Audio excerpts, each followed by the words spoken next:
నమస్కారం, welcome to I dream. ధర్మ మార్గం విత్ విజిత కార్యక్రమానికి స్వాగతం.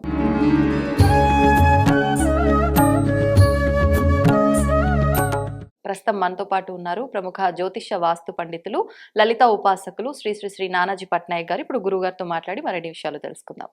నమస్కారం గురుగారు. శ్రీమాత్రే నమః.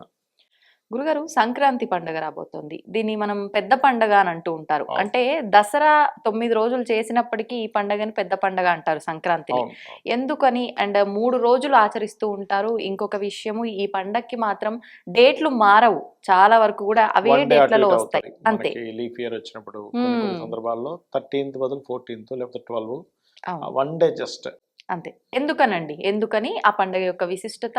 మరి ఒకప్పుడు విధానంలో పండుగలు అని అంటే ఎంతో బాగుండేది. అంతా ఒక దగ్గరకు వచ్చేవారు, చాలా చక్కగా గ్రామాల్లో అందరూ ఒక దగ్గర కలిసి పండుగలు చేసుకునే వాళ్ళు. ఆ పండుగ వాతావరణమే వేరుండేది. ఇప్పుడు చూస్తే అలా లేదు.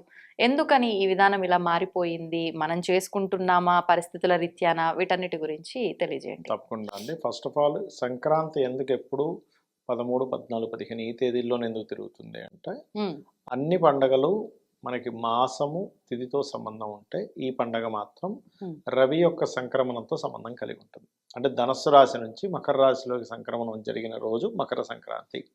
అది ఒక్కోసారి 14, ఒక్కోసారి 14, 15, అంతకుమించి మారదు. మీకు 14th or 15th ఎప్పుడైనా సంక్రాంతి మనకు వస్తే, బికాస్ ఆఫ్ ఆ డేట్స్ లోనే తన సంక్రమణం జరుగుతుంది. Point number 1. ఇక రెండవది, పెద్ద పండగ కాదు ఇది, యాక్చువల్గా పెద్దల పండగ. దాన్ని పెద్ద పండగగా మారిపోయింది కాలక్రమేపీ. ఈ 3 రోజులు కూడా దినములుగా చెప్తూ ఉంటారు. భోగి, సంక్రాంతి, కనుమ. భోగి రోజు శాస్త్రంలో ఏం చెప్పారు, సంక్రాంతి రోజు ఏం చెప్పారు, కనుమ రోజు ఏం చెప్పారు, అవి కనుక పాటించగలిగితే చాలా అద్భుతంగా ఉంటుంది మనకి. ఫస్ట్ ఆఫ్ ఆల్ ఏంటంటే, భోగి రోజు మనకి శాస్త్రంలో చెప్పినటువంటిది ఖచ్చితంగా అభ్యంగ స్నానము అంటారు. అంటే తలకి నువ్వుల నూనెని అద్దుకొని స్నానం చేస్తారు. అది ఖచ్చితంగా చేయాలి ప్రతి ఒక్కరు. భోగి పీడ పోవడం జరుగుతుంది దానివల్ల. పీడ దినాలు అంటారు చూడండి. మనకి సంక్రాంతి ముందు ఏం ప్రారంభించాం మనం, సంక్రాంతి తర్వాతే పెట్టుకుంటాం. భోగి ముందు ఎందుకు అంటారు. రెండవది, ఖచ్చితంగా నువ్వులతో చేసినటువంటి చిలిమిలి తినమని చెప్తుంది శాస్త్రం. దీనిలో సైంటిఫిక్ రీజన్ ఉంది, హెల్త్ బెనిఫిట్స్ ఉన్నాయి చాలా. ఎందుకంటే ఎనీ డాక్టర్ దగ్గరికి వెళ్ళి మీరు అడిగితే గనక, మీరు ఎప్పుడు వస్తారు మీకు పేషెంట్స్ ఎక్కువ అంటే చలికాలం, వర్షాకాలం అని చెప్తారు. ఎండాకాలం అని ఎవరు చెప్పరు.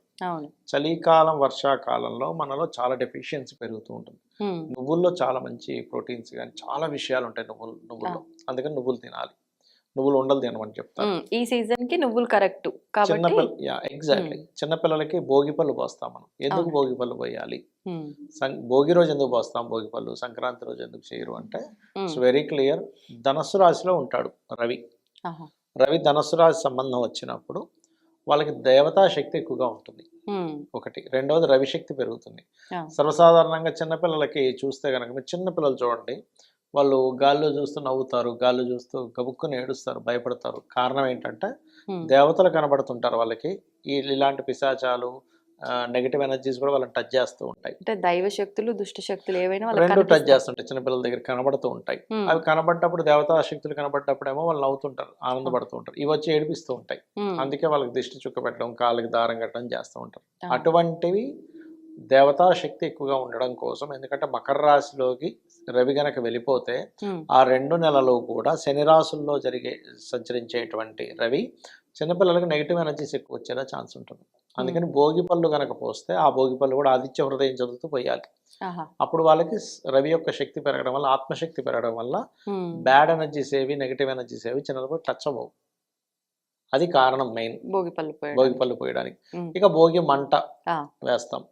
భోగి మంట మనం ఏదో కామన్గా చూస్తాం కానీ, అది ఆ మంట అనేటువంటిది ఒక హోమంతో సమానము. ఇంట్లో ఉండేటువంటి విరిగిపోయినవి అవి ఇవి తీసుకుని అందులో వేసేస్తారు. అప్పుడు దానివల్ల 2 బెనిఫిట్స్. ఒకటి, ఎప్పుడైనా మీకు పాత వస్తువులు ఇంట్లో ఉన్న కొద్ది బూజు పట్టడం, మట్టి పట్టడం వల్ల దానివల్ల మీకు బ్యాక్టీరియా పెరుగుతూ ఉంటుంది. ఇంట్లో ఉండే వాళ్ళకి అనారోగ్య సమస్యలు ఉంటాయి. వాస్తుపరంగా కూడా ఏంటంటే, ఎప్పుడైతే మీకు పాత వస్తువులు ఇంట్లో ఉన్నాయో ఆ జోన్ అంతా స్పాయిల్ అవుతుంది. ఆ పర్టికులర్ జోన్కి రావాల్సిన బెనిఫిట్స్ వీళ్ళు పొందలేకపోతుంటారు. అది కూడా ఒక కారణం. అందుకని మేము భోగి మంటల్లో వేస్తాం. అదేవిధంగా మనకి భోగి రోజు ఈ పనులు చేసుకుంటే, సంక్రాంతి నాడు ఏం చేయాలి?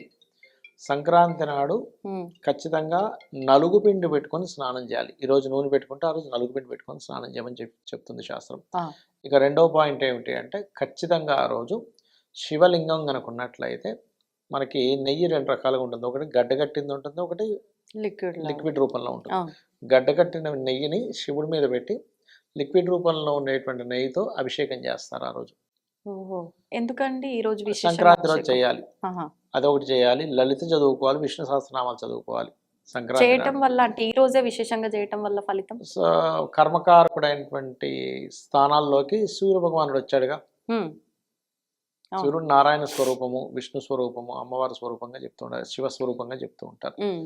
అలా ఏంటంటే మనకి ఎప్పుడైతే అక్కడికి ఆరోగ్య ప్రదాత అయినటువంటి ఇది అక్కడికి ఎప్పుడైతే వెళ్ళిందో అక్కడ గురువు నీచ స్థానం, యాక్చువల్గా మకరం అనేది హుహు. గురువు నీచ స్థానంలోకి రవి ఎంటర్ అయ్యాడు కాబట్టి మనకి ఫ్యాట్ రిలేటెడ్గా వచ్చేటువంటి డెఫిషియన్సీస్ రాకుండా ఫ్యాట్కి కారకుడు నెయ్యి అనమాట, గురువు. ఆహా!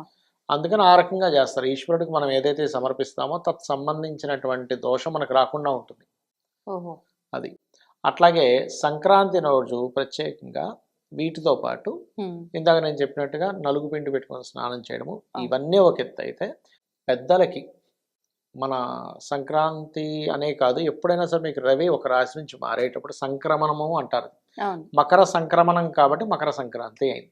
హ్మ్. ఆ సంక్రమణం రోజు పర్టికులర్గా ఆ పెద్దల కోసం అని చెప్పని వీళ్ళు స్వయంపాకం ఇవ్వడము, ఇంకా కొన్ని ప్రదేశాల్లో అయితే తిలతర్పణాలు, పిండ ప్రదానాలు కూడా చేస్తారు. ఆహా! అయితే ఈ 3 రోజులు కూడా చేయొచ్చు, తప్పేం కాదు. హ్మ్.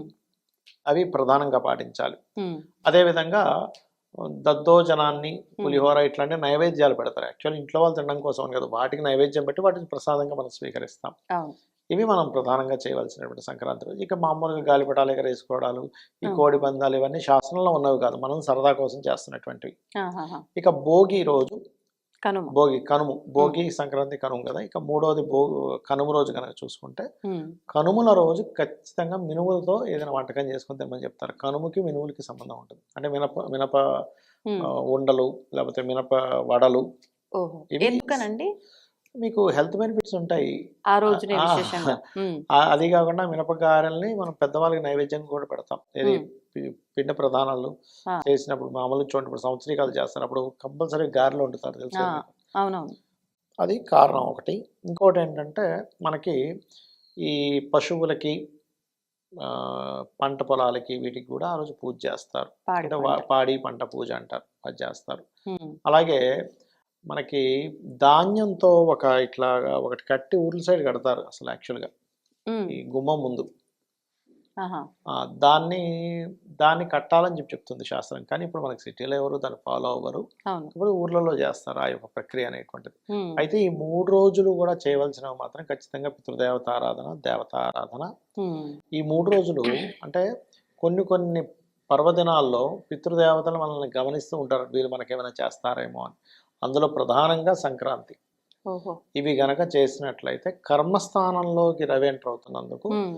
మనం చేసినటువంటి బ్యాడ్ కర్మ ఏవైతే ఉంటుందో అది మనం బ్లాకేజ్ అవుతూ ఉంటుంది. మనం ఏదైనా పని చేయాలంటే హ్మ్. అది బ్లాకేజ్ అవ్వకుండా ఉండడానికి పెద్దల పండగ అంటే దేవతారాధన, పితృదేవతన రెండూ జరుగుతాయి.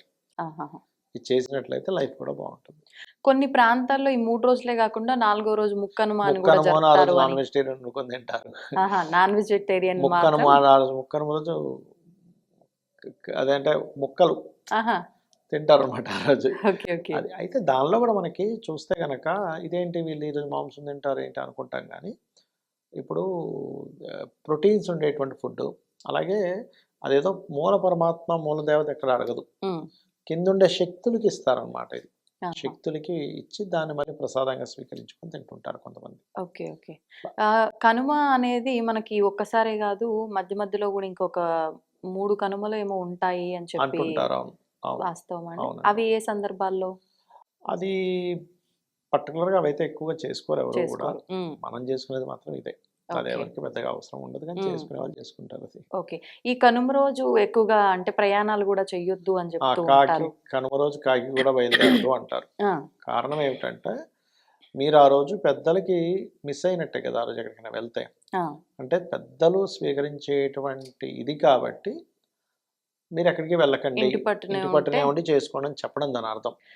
గురువుగారు చాలా మందిని చూస్తుంటాం. మార్నింగ్ అట్లా వాకింగ్‌కు అట్లా వెళ్ళి వచ్చేటప్పుడు రిటర్న్‌లో పువ్వులు తెంపుకొని రావడము. అంటే ఎక్కడ పూల చెట్టు కనిపిస్తే అక్కడ పూలు వీళ్ళు కోసుకొని ఉమ్, రావడము. ఈవినింగ్ అట్లా బయటికి వాక్‌కెళ్ళినా గూడా పూలు ఎక్కడ కనిపించినా తీసుకొని రావడం. పొద్దున పూజకవుతాయి అని చెప్పి. ఒకవేళ వీధిలో ఉన్న చెట్ల వరకైతే ఓకేనేమో గానీ, ఇంట్లో ఉన్న చెట్లకు గూడా అడగకుండానే ఆ గోడ మీద చేతులు పెట్టి కోసుకొని రావటము. అవి ఉమ్. తీసుకొచ్చి ఇంట్లో పూజ రూమ్‌లో దేవతా విగ్రహాలకు, ఫోటోలకు పెట్టి పూజ చేయటం. ఈ విధానం అంతా చాలా ఎక్కువగా చూస్తూ ఉంటాం. అవునండి, అవును. అంటే పువ్వులు లేకుండా అసలు పూజ చెయ్యొద్దా? చేసినా పర్వాలేదేమో, ఇలా దొంగతనంగా పూలు తెచ్చి పూజ చేయొద్దేమో అని నా ఉద్దేశం. ఉమ్, ఏమంటారండి ఉమ్, దాని ఉమ్, ఉమ్. గురించి?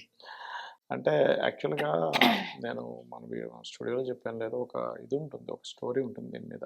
ఆ! అదేంటంటే మనం ఏది తీసుకున్నా దానికంటూ ఒక కర్మ సంబంధంగా దాన్ని మళ్ళీ చెల్లించాల్సి వస్తూ ఉంటుంది. హ్మ్. ఖచ్చితంగా అందులో డౌట్ ఏం లేదు. అందులో ఒకసారి ఒక సాధువు గారు, హ్మ్. ఆయన ఆయన ఏంటంటే ఇది ఇంకా ఆఖరి జన్మగా చేసుకోవాలి, హ్మ్. కంప్లీట్గా ఇంకా నేను ఈ జన్మతో నా కంప్లీట్ అవ్వాలని సాధనా మార్గంలో ఉంటాడు ఆయన. ఆ! నేను కంప్లీట్ సాధన, పొద్దున లేచామా జపం చేసుకున్నామా, మళ్ళీ నదీ తీరంకి వెళ్ళామా, అక్కడ జపం చేసుకున్నామా, ఇంటికి వచ్చామా, హ్మ్. ఇదే పని. హ్మ్. ఎందుకంటే జపం ద్వారా ఆయన జన్మని కంప్లీట్ చేసుకోవాలని. ఆహాహా! అలా ఉన్న క్రమంలో హ్మ్. ఒక అతను అతన్ని కలిసి ఎలాగైనా మాట్లాడాలని, హ్మ్. కాదు, ఒక ఆవిడ కలిసి మాట్లాడాలని ట్రై చేస్తూ ఉంటుంది. కానీ ఆ! అసలు ఎటు చూడు, హ్మ్. పోతాడు జపం చేసుకుంటాడు, నదికి వెళ్ళి వస్తాడు, మళ్ళీ ఆశ్రమంకి వస్తాడు, మళ్ళీ వెళ్తాడు, ఇదే ఇదే తిరుగుతుంటాడు. హ్మ్. ఇతను ఏంటి ఒక్కసారి కూడా కనీసం చూడడు, పలకరించడు. హ్మ్. మనం ఏదైనా అడుగుదామంటే ఇది కనీసం చూడడం ఏంటని అనుకుని ఉంటుంది ఆవిడ. ఆహా! అంతట్లో ఈమె కొన్ని రోజులు అలా వెయిట్ చేస్తూ ఉండగా పక్కన ఇంకొక అతను వచ్చి నిలబడతాడు, సేమ్ ఈమెలాగే. హ్మ్. నువ్వు దేనికి వచ్చావంటే, ఇట్లా నేను స్వామివారిని కలవాలి. దేనికి, ఏంటి కారణము అంటే, హ్మ్. నాకు సంతానం లేదు, సంతానం కోసం ఏదైనా మార్గం చెప్తారేమో. ఓకే. ఇతనికి సంతానం లేదని నేను ఒక మార్గం చెప్తాను, అది చేస్తే నీకు సంతానం కలుగుతుంది అంటది ఈమె. హ్మ్. అవునా, ఏమిటది అంటే, ఇప్పుడు జనవరి ఫిబ్రవరి మాసాలు అనుకోండి, హ్మ్. ఎండాకాలం వస్తుంది. అవును. ఆ ఎండాకాలం వచ్చినప్పుడు నువ్వేం చేస్తావంటే, మంచి వేసవిలో హ్మ్. మధ్యాహ్నం పూట నేను ఒక రోజు చెప్తా, ఆ రోజు చక్కగా మంచి కొత్త చెప్పులు తీసుకెళ్ళి అక్కడ పెట్టు. ఆ! ఏమవుతుంది, ఆయన చెప్పులు వేసుకొని వస్తూ ఉంటాడు. ఆ! కాలుతూ ఉంటే చెప్పులు కనిపిస్తే మనం ఏం చేస్తాం, వెంటనే వేసుకుంటాం. వేసుకుంటాం. అవును. లేదా కొత్త చెప్పులు ఉన్నాయి, ఎవరికి కావాలి, అర్థమైంది, వేసుకున్నాడు, వేసుకొని హ్మ్. ఎవరు ఎవరు పెట్టారు ఇక్కడ అని అడుగుతాడు. ఆ! ఎవరు చెప్పరు. అలాగే చేయమని చెప్తుంది ఈమె. ఆహా! సేమ్ అలాగే చేస్తాడు, ఎవరు చెప్పరు. ఆయన వేసుకొని ఆశ్రమంకి వచ్చేస్తాడు. వాళ్ళ శిష్యుడు బృందాన్ని పిలిచి చెప్తాడు, అరే ఇక్కడ ఎవరు చెప్పులు పెట్టారు, నాకు కాలు కాలిపోతుంది, తట్టుకోలేక వేసుకున్నాను, హ్మ్. మీరు వెళ్ళి ఈ చెప్పులు ఎవరివి అంటే, హ్మ్. ఈ చెప్పులు ఎవరు కుట్టే వాళ్ళు ఉంటారు కదా, వాళ్ళని అడుగు, కొత్త చెప్పులు ఎవరు వాడినవి కావు ఇవి. వాళ్ళని అడిగి వాళ్ళకి ఇంతకి ఇంకా 4 రెట్లు పైసలు ఇచ్చేసి రాండి పంపిస్తాను. హ్మ్. వాళ్ళు వెళ్ళి ఆ ఊర్లో మొత్తం అడిగితే ఎవరు నాకు కాదు, నాకు కాదంటారు. ఇతను కూడా అడుగుతారు కానీ నాకు కాదని చెప్తాడు, ఎందుకంటే ఈమె చెప్పింది ఆల్రెడీ. అదే. అడిగితే నువ్వు కాదని చెప్పేసి, నువ్వు కాదని చెప్పేసి అని. హ్మ్. సరే, ఈయనకేమో ఈయనకు అర్థమైపోయింది, ఎందుకంటే ఎవరిదైనా చెప్పులు తీసుకుంటే వాళ్ళ ఇంట్లో సంతానంగా పోయి పుడతాం. ఓహ్! మీకు ఎందుకు చెప్పాను ఈ మాట అంటే, పువ్వులు కోసేసుకుంటున్నాము, అవును. మనం రుణపడి ఉంటుంటాం అక్కడ. మరి ఇట్లా పువ్వులు తెచ్చుకున్న వాళ్ళు ఏ రకంగా వాళ్ళ ఇంట్లో? రుణపడతారు, రుణపడతారు, ఆహా! రుణపడతారు. అయితే తెచ్చుకున్నాను ఎలాగానే, ఆయన ధ్యానంలో వెళ్ళి చూస్తాడు, అసలు ఎవరు పెట్టారు ఈ చెప్పులు తెలుసుకుందామని. హ్మ్. ఫలానా వ్యక్తి పెట్టాడని అర్థమైపోద్ది. ఇంకా నాకు కర్మ అంటుకుంది, హ్మ్. ఏం చేయాలి, కంపల్సరీ పుట్టాలి పోయి ఇంకక్కడ. హ్మ్. పుట్టి ఆ కర్మని కంప్లీట్ చేసుకొని రావాలి. ఆ! అప్పుడు ఏం చేస్తాడు ఈయన, ఓ శిష్యుడిని పిలిచి, అరే నేను లోపల ధ్యానంలో ఉంటా, హ్మ్. ధ్యానంలో నేను ఒక యోగ మార్గంలో వెళ్ళి పుట్టి మళ్ళీ వస్తాను, ఆ! నువ్వు ఏం చేస్తావంటే బయట తాళం వేసేసుకొని ఎవరైనా అడిగితే హ్మ్. గురుగారు హిమాలయాలకు వెళ్ళిపోయాడని చెప్పాను, నీకు అసత్య దోషం ఏమీ రాదు, ఆ! నేను చెప్తున్నాగా చెప్పని అంటే, సరే అంటే అని. అట్లా గురువు చెప్పిన పని అయితే అబద్ధమైన దోషం అంటే ఉండదా? అతను ఏదో కామ్యం అంటే వేరే వేరే వాళ్ళని ఇబ్బంది పెట్టడం కోసం కాదు కదా, ఆహా! ఆయన జన్మని సార్థకం చేసుకోవడం కోసమే కదా. ఓకే. కాబట్టి అసత్య దోషం రాదు కాబట్టి, దీనివల్ల ఎవరికి నష్టం లేదు కాబట్టి నువ్వు చెప్పమని చెప్తావు. సరే హ్మ్. అని ఆయన బయట అట్లాగే తాళం వేసుకొని కూర్చుంటాడు. ఈయన ఒక యోగ మార్గంలో వాళ్ళ భార్య దీంట్లోకి వెళ్ళిపోతాడు. హ్మ్. వెంటనే ప్రెగ్నెన్సీ వచ్చింది. అతను అబ్బా ఆనందపడిపోతాడు, ఎవరు, ఆ చెప్పులు అతను. చెప్పులు కుట్టే అతను. ఆ! ఆమె పోయి చెప్తాడు, ఇక ఇది అయింది మా భార్య నిజంగానే. అయితే అవునా, అయితే మన ఇద్దరం ఫస్ట్ ఆయన ఆశ్రమానికి పోదాం పద అంటది. హ్మ్. ఆయన ఏం చేస్తాడో తెలియాలి కదా అసలు ఫస్ట్. అవును. పోతే బయట శిష్యుడు కూర్చుంటాడు, ఏరంటే హిమాలయాల్లో వేరే గురుగారు లేరని చెప్తాడు. హ్మ్. అవునా, అదేంటి మరి ఆయన అక్కడ పోతే ఇక్కడ ఎవరు పుట్టారని వీళ్ళకి అర్థం కాదు. హ్మ్. ఇక్కడ ఎవరు కడుపులోకి వచ్చారని, ప్రెగ్నెన్సీ అయిందని. అదే. మళ్ళీ కొన్ని రోజులకి అబ్బాయి పుడతాడు ఆమెకి. ఆ! పుట్టినప్పుడు పోయి పుడతాడు కానీ ఏమి తినడు, ఏమి తీసుకోడు. ఎందుకంటే అక్కడ ఏం తింటే మళ్ళీ ఇంకొక కర్మ, మళ్ళీ అంటే రుణపడతాం ఈయనే కదా. పుట్టాడు. ఈయనే పుట్టాడు, ఎందుకంటే ఈయన యోగ మార్గంలో వెళ్ళిపోయాడు, ఇక్కడే కూర్చొని ఉమ్, ఆత్మని తీసుకెళ్ళి అక్కడ ప్రవేశపెట్టాడు. ఈయనే పుట్టాడు కానీ ఏమి తీసుకోడు. ఎందుకు తీసుకోడు అంటే అక్కడ ఏదైనా తింటే మళ్ళీ అది రుణం ఏర్పడుతుంది, మళ్ళీ నేను పుట్టాలి, మళ్ళీ కర్మలు తీర్చుకుంటూ ఉండాలి. అతని సాధనే ఈ జన్మ కంప్లీట్ చేసుకోవాలని. Okay, okay. ఏమి తినట్లేదు ఏంటని మళ్ళీ ఆమె పోయి చెప్తాడు. ఆమె వస్తుంది, వచ్చి సంస్కృతంలో అడుగుతుంది, ఉమ్, నేనే చేశాను అంటే. ఆయన సంస్కృతంలో అంత చిన్నపిల్లవాడు సమాధానం చెప్తుంటాడు. ఆ, నాకు తెలుసులే, నేను యోగంధాంలో చూశానులే అంటే. అయ్యో క్షమించండి స్వామి, ఇప్పుడు ఏం చేయాలి అంటే, ఆవు పాలు తీసుకురా. ఆవు పాలకి రుణం నీకు రుణం ఉండదు. అందుకే పెద్ద పెద్ద వాళ్ళందరూ కూడా ఎవరైనా ఇంటికి వెళ్ళినప్పుడు ఆవు పాలు మాత్రమే తీసుకుంటారు, గమనించండి. ఓహో. ఆవు పాలు తీసుకుని ఆవు పాలతోనే పెరుగుతాడు ఆ పిల్లవాడు. ఆ, పెరిగిన తర్వాత అతనికి ఆ చెప్పులు కుట్టే అతనికి ఇంకొక డ్యూటీ కూడా ఉంటుంది రాత్రిప్పుడు, అప్పుడప్పుడు మారుతూ. ఎలా అంటే మనం చూడండి, పారా హుషారు అన్నట్టుగా ఏదో డప్పు కొట్టుకుంటూ రాత్రిప్పుడు తిరుగుతుంటారు దొంగలు పడకుండా ఉండడం కోసం. ఓకే.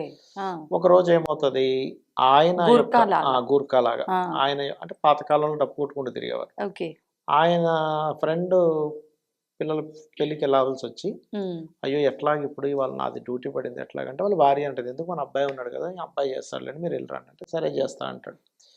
డప్పు కొట్టుకుంటూ నార్మల్గా అయితే ఏదో అరుచుకుంటూ ఏదో చేసుకుంటూ తిరుగుతారు, వాళ్ళకంత జ్ఞానం ఉండదు. కానీ తను బ్రహ్మజ్ఞానం చెప్తూ తిరుగుతూ ఉంటాడు రోడ్ల మీద. ఓహో. ఈ రాజు వింటాడు, ఏం రావి ఏంటి అసలు ఇంత ఏజ్ లో. ఆ, ఇంత ఏజ్లో అసలు ఎవరు అసలు ఇంత బ్రహ్మజ్ఞానాన్ని చెప్తున్నాడు, ఉమ్, ఇంత సూత్రాలు చెప్తున్నాడు, ఇంత చెప్తున్నాడు ఎవరని పొద్దునే పిలిపిస్తాడు. ఉమ్, తండ్రి వణికిపోతాడు, అరే ఏం చేసేవరా రాత్రి నువ్వు, ఈ రాజు మనల్ని పిలుస్తున్నాడు అంటే, ఏం లేదు నాన్న నేను నార్మల్గానే తిరిగాను అంటాడు. ఆ, లేదు ఇద్దరు వెళ్తారు. వెళ్ళాక ఎవరు రాత్రి తిరిగిందంటే నువ్వా అని అంటే, అప్పుడు సంస్కృతంలో చెప్తాడు, రాజు సంస్కృతం వస్తుంది. ఇట్లా ఇట్లా నేను పలానా సాధువుని, ఈయన సంతానం కోసం నీ పని చేశారు, నేను ఇలా కర్మ తీర్చుకోసం పుట్టాను, ఉమ్, మరి నువ్వు ఎట్లా తీర్చుకుంటావు అంటే, ఇప్పుడు నువ్వు పిలిచావుగా, రాజు పిలిచాక ఊరికనే పంపించావుగా, ఉమ్, ఏదో ఒకటి ఇచ్చే ఇస్తారు. పంపిస్తారు. ఉమ్, కాబట్టి మీరు ఏదో ఒక ఇస్తారు, దాన్ని నేను ఆయనకి ఇచ్చేస్తా, ఉమ్, ఇస్తే నా రుణం కర్మ తొలగిపోతుంది. తీరిపోతుంది. ఉమ్. అయితే ఆడామ ఏం చెప్తుందంటే అతనికి, నువ్వు ఆయన చేత్తో ఏం తీసుకో, ఎవరు? రాజు చేతో? రాజుతో కాదు, ఆ తండ్రి చేతో? పిల్లవాడి దగ్గర నుంచి ఏమి తీసుకోకని చెప్తుంది. ఆ లేడీ ఉంటుంది కదా, ఇంత మాయల మరాఠీ చేష్టలు చేస్తున్నా అక్కడ. తీసుకుంటే రుణం తీరిపోద్దని చెప్తుంది. ఆ, తీసుకొని ఇస్తుంటే తీసుకోడు అతను, ఉమ్, ఉమ్, చెప్పేసింది కదా ఆమె. అవును. కానీ తను రోజు శివలింగాలు చేసుకుని శివుడు ఆరాధన చేయడము, ఆ. గొర్రెలు తీసుకొని వెళ్ళినప్పుడు ఇవన్నీ చేస్తుంటాడు. ఆహా. ఒకరోజు సడన్గా అగ్ని మొత్తం ఆ ఊరంతా తగలబడుతుంటుంది. అప్పుడు అగ్నికి అన్ని సామాన్లని బయట ఇచ్చేసేయాలి కదా. ఇలా అందించేటప్పుడు ఏం చేస్తాడంటే పిల్లవాడు ఆ డబ్బున్న మూతను ఆయన చేతికి ఇస్తాడు. ఇచ్చేసి లోపలికి వెళ్ళగానే అది పడిపోద్ది. అంటే అక్కడికి అతని జన్మ కంప్లీట్ అయిపోయి మళ్ళీ ఇక్కడ ఆశ్రమంలోకి వచ్చేస్తాడు. ఆహా. అంటే ఏ రూపంలో ఇచ్చినా కూడా అది, ఏ పరిస్థితుల్లో ఇచ్చినా రుణం అక్కడికి తీరిపోతుంది, రుణం ముడిపడుతుంది. ముడిపడుతుంది. ఇక్కడ నేను విషయం ఎందుకు చెప్పానంటే, మనుషుల నుంచి తీసుకునేది ఖచ్చితంగా మనం వాళ్ళ దగ్గరికి వెళ్ళి మళ్ళీ జన్మలెత్తి వాళ్ళ రుణాలు తీర్చుకోవాలి, తప్పదు. మరి ఇది దేవతకి ఇస్తున్నాంగా అంటే, మీరు ఎవరి ఇంటి నుంచి అయితే తెంపుకొని వెళ్ళారో చెప్పకుండా ఈ పుణ్యం అంతా ఇంటి వాళ్ళకి వెళ్ళిపోద్ది. ఎందుకంటే వాళ్ళ చెట్టుకున్న పువ్వులు కదా, అవును. మీకేమీ రాదు. ఓకే. సరే, ఇప్పుడు పుణ్యం అయితే రాదు, సరే మనకు తెంపిన వాళ్ళకి దోషం ఏమన్నా వస్తుందంటారా? వాళ్ళకి చెప్పకుండా తీసుకున్నందుకు దోషమేగా. ఆహా. వాళ్ళకి ఓకే. చెప్పి తీసుకుంటే వేరు. ఏమంటే నేను పలానా ఇంత ఏదో పే చేస్తానులే, లేకపోతే తెలిసిన వాళ్ళు తీసుకెళ్ళండి అంటారు, అప్పుడేం కాదు. కానీ అలా ఇచ్చినా వాళ్ళకు కూడా కొంత పుణ్యం వెళ్తుంది, ఎందుకంటే వాళ్ళు ఇంట్లో ఉంది చెట్టు కదా. అదే. అట్లా ఏ పని చేసినా చాలా వెనక ముందు ఆలోచించి అందుకే అంత చెయ్యొచ్చా తొందరగా లేదా? ఎక్కడ పడితే అక్కడ తినరు చాలా మంది. అవును. ఇప్పుడు మనం కామన్గా సత్రాల్లో వాటిలో పెడుతుంటారు చూసారా, అక్కడ కూడా మనకు లాస్ట్లో మనకు అక్కడ ఫండ్ రాసేది ఉంటుంది, ఎంతో కొంత ఇచ్చేది. కంపల్సరీ ఇచ్చేసి రావాలి మనం. ఓకే. తినకూడదు. మరి తెలియదు ఇప్పుడు అంటారు. సరే అంటే అక్కడ సేవల దగ్గర అంటే ఫండ్స్ వాళ్ళు పెడతారు, చేసొస్తాము. ఎవరింటికన్నా వెళ్ళినప్పుడు అతిథి దేవో భవ అని చెప్పి అతిథి అతిథికి అతిథి మర్యాద. మర్యాద. అతిథి మర్యాద మరి అది. మనం అది అక్కడ వెళ్ళి తినకపోతే వాళ్ళకి అతిథి మర్యాద చేసిన ఫలితం ఎక్కడుంటుంది? అతిథిగా మీరు అవతల వాళ్ళు పిలిచి మర్యాదగా పెట్టింది వేరు. హ్మ్. అతిథి మర్యాద వేరు. అందుకే చూడండి మనం ఏదైనా అతిథి ఇంటికి వెళ్ళినప్పుడు ఉత్తి చేతులతో వెళ్ళకూడదు అంటారు. ఎందుకంటారు? ఈ రూపంలో మీకు రుణం ఎక్స్చేంజ్ అయిపోతది. ఓహో! పళ్ళో ఏవో తీసుకెళ్ళాలంటారు. ఎందుకంటారు? ఉత్తి చేతులతో ఊపుకుంటూ పోకూడదు. అందుకే ఎవరైనా ఇంటికి పోయినప్పుడు ఏదో పళ్ళో ఏదో ఒకటి తీసుకుపోవాలి. స్వీట్ డబ్బానో ఏదో ఒకటి. అప్పుడు అది బ్యాలెన్స్ అవుతది. హ్మ్. ఇప్పుడు ఎలాగో మనకు టాపిక్ వచ్చింది పువ్వులది కాబట్టి, ఒకవేళ పువ్వులు పెట్టకుండా పూజ చేస్తే ఫలితం ఉండదా? ఆ పూజ ఫలించదా? అంటే ఒకటండి ఇక్కడ మీరు పుష్పము, గంధము, ధూపము, దీపము, నైవేద్యం. ఇవన్నీ కూడా పంచభూతాలతో సంబంధం. హ్మ్. ఇప్పుడు గంధము వల్ల భూమి, భూతత్వం. లం పృథ్వీ తత్వాత్మనే గంధం పరికల్పయామి. హ్మ్. ఆకాశతత్వాత్మనే వాయుతత్వాత్మ. ఆకాశతత్వానికి పువ్వులు, వాయుతత్వానికి ధూపం, హుహు. అగ్నితత్వానికి ఇది. ఇట్లా అంటే ఏంటి? ఆ తత్వ సంబంధంగా మనం పూజించడం. హ్మ్. లేని పక్షంలో అక్షింతలే పెట్టి మనం చేయొచ్చు. తప్పేం కాదు. లేవు మనకు కుదరలేదు. ఆ రోజు పువ్వులు దొరకలేదు. తప్పేం కాదు. మీ భక్తి ప్రధానం అన్నిటికంటే కూడా. ఓకే. ధన్యవాదాలండి. శ్రీమాత్రే నమః. And for more videos, Please subscribe to iDream. Please subscribe to iDream. Please subscribe iDream. And please subscribe to iDream. For more videos, subscribe to iDream. please like, share, and subscribe to the channel. Congratulations, iDream. subscribe to iDream. Subscribe to iDream. So subscribe to iDream Media. iDream की iDream team अंदर की huge congratulations. Please subscribe iDream Media. Please subscribe to iDream. Subscribe iDream. Please subscribe to iDream. iDream అంటే నా కళల ఛానల్ను subscribe చేసుకున్న నోరు తిరుగుతలేదు, మీరైతే గంట గుర్తు కొట్టండి. For more such videos, please subscribe to iDream. Subscribe to iDream. Please subscribe to iDream. Please subscribe iDream Media. Please do subscribe to iDream. Please subscribe to iDream Media. For best entertainment and information, please subscribe iDream. And don't forget to subscribe to iDream.